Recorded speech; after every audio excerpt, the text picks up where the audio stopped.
Hi everybody! Today's Inkvent ink is Walnut. This is a brown ink and it is a standard ink this time. The ink chromatography looks like this. You see here we have a very light brown color. Then there is kind of a black, and then we have a hazelnut brown.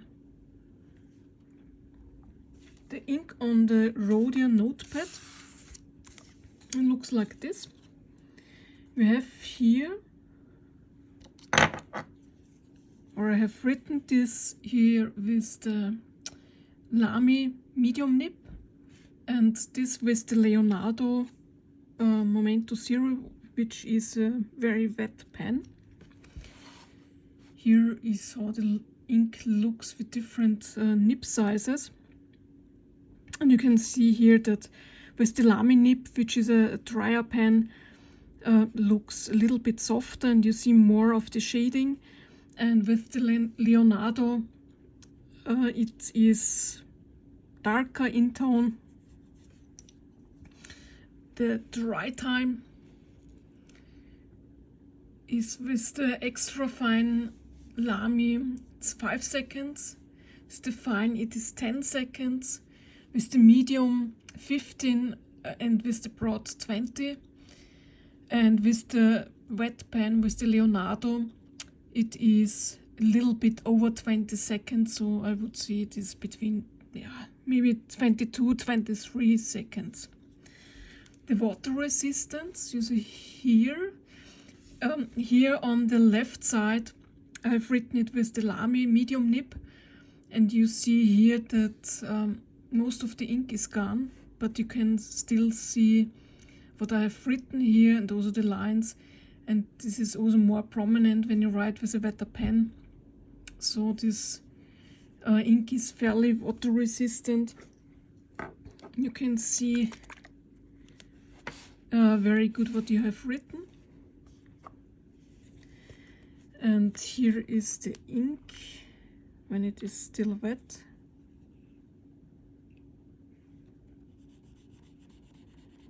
See here it is a little bit red, but then it dries to this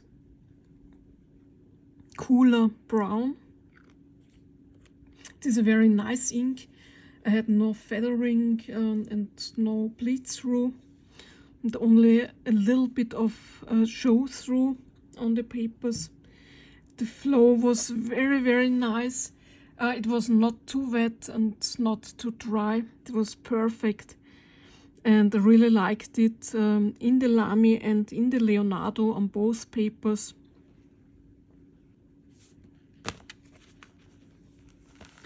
The ink on the Rhodia Gold Book is very nice here on the cream colored paper. Here on the top I have written it with the Lamy medium nib. You can see a little bit of the shading, and here with the wetter Leonardo pen you see it on the whole page.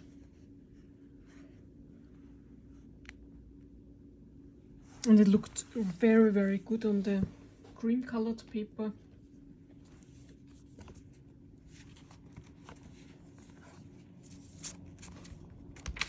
Here on the Oxford Optic paper, on the top the Lamy nib, and also again on the bottom the Leonardo.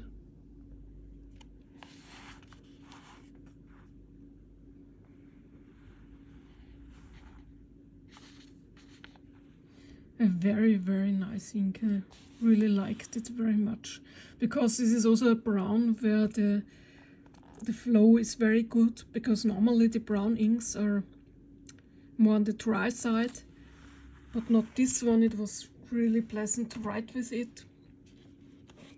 Here's the ink comparison. Here's the swatch card. And first I will show you the Diamine inks. Here's Dusted Truffle without the shimmer. You see here the Dusted Truffle has a lighter base brown. Then here is Mozart from the music set, which is much more red in tone, and Bach is also more red in tone. It's more like a chocolate brown. Then here's Pick Me Up, which has more yellow in tone and also has more sheen. Then Jewel Lock without the shimmer is lighter in tone and has more orange in it. The chocolate brown is more red in tone. The Macassar is also more red in tone. Saddle Brown is also more red. The Raw Sienna has more yellow in tone and is lighter. Burnt Sienna has more orange and is lighter. Sherry Sunburst more orangey, as well as Ancient Copper. Then here is Warm Brown, which is also lighter in tone, and Ochre, also lighter in tone and more yellow. Then from Pilot Tsukushi, which is lighter in tone, and Yamaguri, which is more yellow in tone. Then Pelikan Edelstein Smoky Quartz has more yellow in it. Herbert Café d'Ile is more orange in tone, and Lidete is more yellow. Cacao du Brazil has more grey in it. Terre de Ombre von Jacques Herbert has more yellow in it and is lighter in tone. Topaz from Lamy Crystal has more red in it.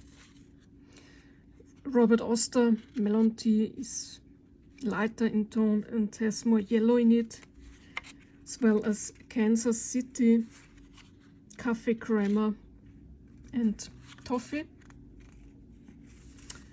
Then here is Bronze, which has more green in it, and Inkabara Brown, which is also more lighter in tone and is more yellow.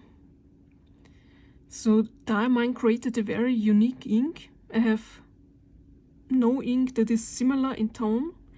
Walnut is a very nice deep dark brown, which has a little bit of a cold tone. So very, very great ink. So this was today's ink. I wish you a wonderful day. See you tomorrow. Bye bye.